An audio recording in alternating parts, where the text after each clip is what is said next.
Right, section 3. This is really exciting. And I can already see as well just how big this will be. If I look at the proportion of the wings, pretty much the photo on the box is pretty much 1-to-1 scale. I mean, this thing is going to be ginormous. And I've got my cockpit areas all ready. And it looks like on section 3, I'm going to be adding 2 more characters. So I can't believe I actually get 4 characters with this kit. It's great, it's fantastic. So I'll be getting my pilot and my stormtrooper. And this is going to take me from section 56, which I finished on, all the way through to section 101, where the pilot will be in the cockpit. And this bit is really fun, and now I understand why it's age 9 onwards. There are real laser sections fired from the 2 sprung mechanical laser cannons that we mounted into the base here. There's 2 holes there, so this is going to be fun. It looks like, though, that is pretty much nearly just short of 50 stages, and this is probably going to be the longest section. So let's get into it. Bag 3. Again, I've still got 3 spare small sections from the previous bag. Okay, now that just does not look a lot to me, so I'm looking for the 2 characters first of all. We've got 2 angry looking heads, so that's definitely a stormtrooper and the pilot. Stormtrooper legs there. Torso for the pilot in black, together with his black legs. Fantastic helmet, absolute, the detail on the little pilot's helmet is amazing. I actually had one of the original Star Wars figurines of a TIE fighter pilot, sort of about that high. And this Lego character has got, I would say it's got at least the same level of detail to the helmet. Fantastic. Okay, so let's put there is a pistol to go with this guy as well.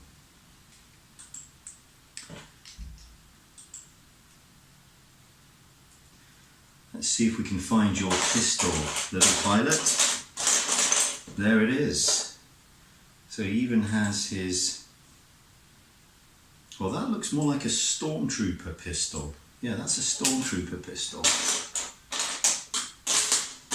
So perhaps we'll come across the, there we go, a tiny TIE fighter pistol. And that guy is ready to pilot the TIE fighter. Now we're looking for another cape.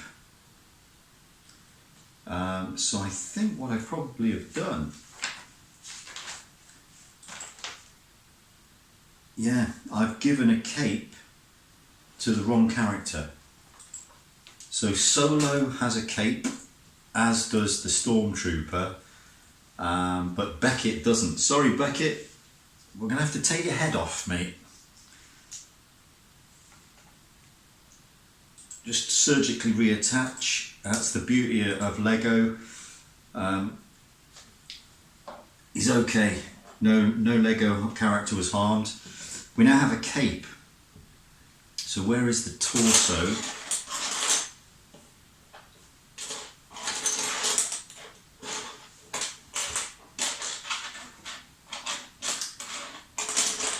We'll have to find your torso later, I think. Can't see it at the moment.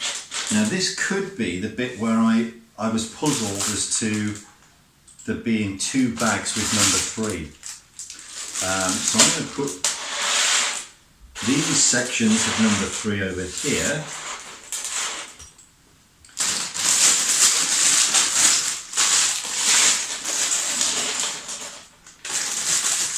And they obviously, the two bag number 3s obviously are used because there is our torso for our Stormtrooper. We can mount his head in a moment once we've put the cape on.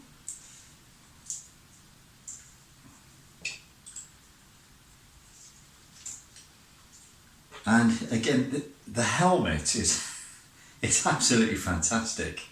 Not only have we got the detailing in the texture, but it's pre-printed with camouflage. It's really well detailed, absolutely incredible. And there's your pistol, Mr. Stormtrooper, and you can join your baddie accomplice with the TIE Fighter pilot. And we're going to get on to making our first wing. So it seems that we need a large 6x6 black base and a blue 6x2. Goes bang in the middle. Two long, one wide joins that there.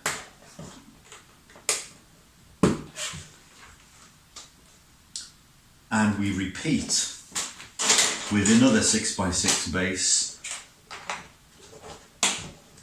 and we join these two together, paired up, flip it over, 4 little brown 2x1s that just mount inside adjacent to our squares. And it looks like we've got some flexible mounting pieces, and they are 4 by, so it's like 4 by 5. There they are. So these pieces, already I can see I've got a problem. I've used the wrong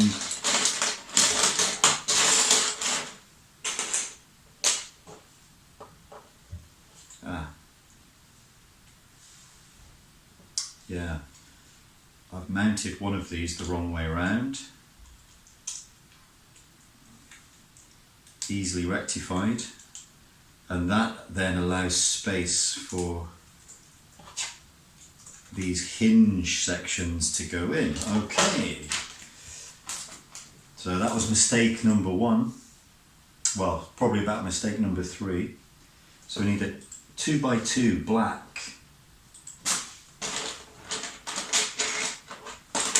Or is it a very sort of, yeah, it's a dark red maroon colour, or brown, okay. So that goes in the middle, in the centre. Then we have 2 humongous winged areas, which are smooth panels perimetered by studs.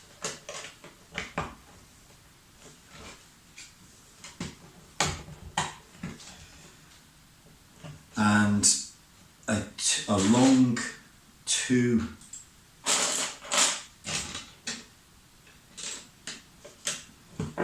by, I don't know, what's that, 2 by 20 or 2 by 16 something.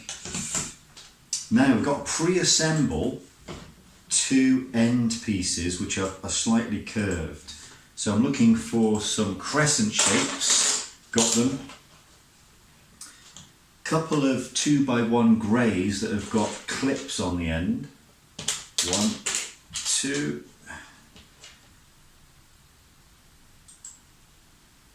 And some more, a couple more of these 2x2s. Okay, so let's just pre-assemble those. So the grey with the clip face is the outer edge.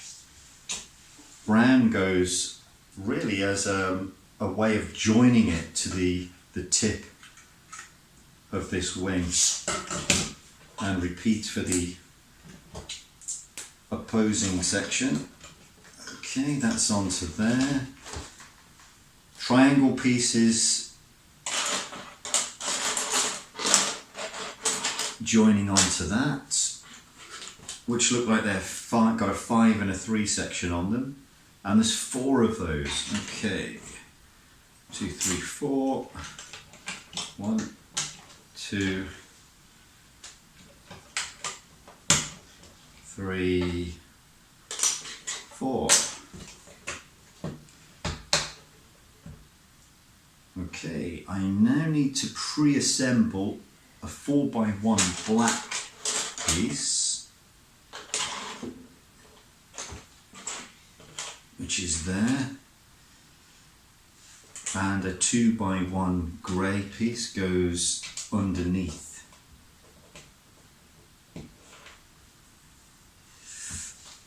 So where does that go?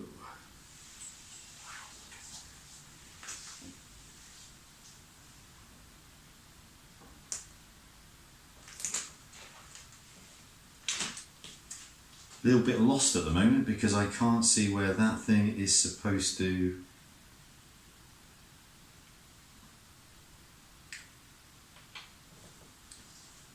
It seems like there are two pre-fabricated 6x2s that have got another piece bonded to it. Two of those.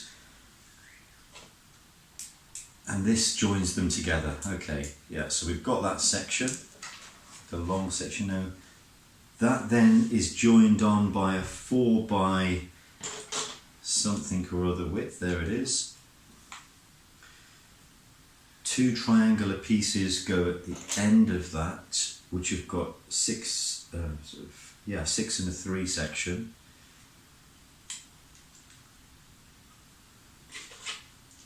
Yeah. Okay, so that's one of those. Flip that over and find a 6x2 in grey. There. That goes on the back. Followed by a couple of longer black ones. Yeah, they go right at the edge. Okay. Okay, looking good. Right, okay, so I need to make 2 of those and then join those onto this winged section. So I just basically need to make another one of these. So let's flip back. So I started off with a black 4x1 that sat on top of a grey 2x1, yeah. And I'm looking for 2 sections that are pre-bonded with 2 layers. That joins them together, like so. Flip it over and add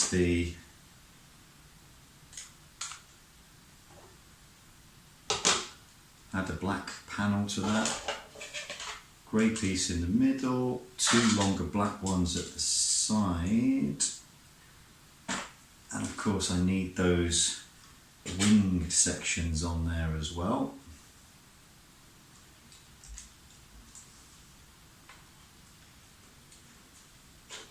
Okay.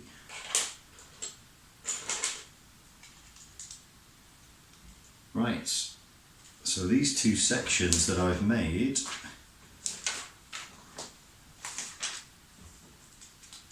literally join on underneath at the top and bottom of the wing. Right, I can see the shape of the wing is all coming together. And it's surprising, although it's thin, already there's some real strength to that. So a really good design. Okay, so flip that over.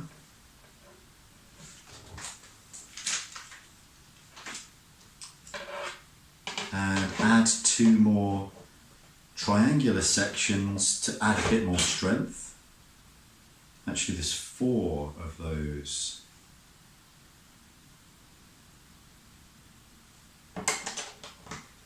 One, 2,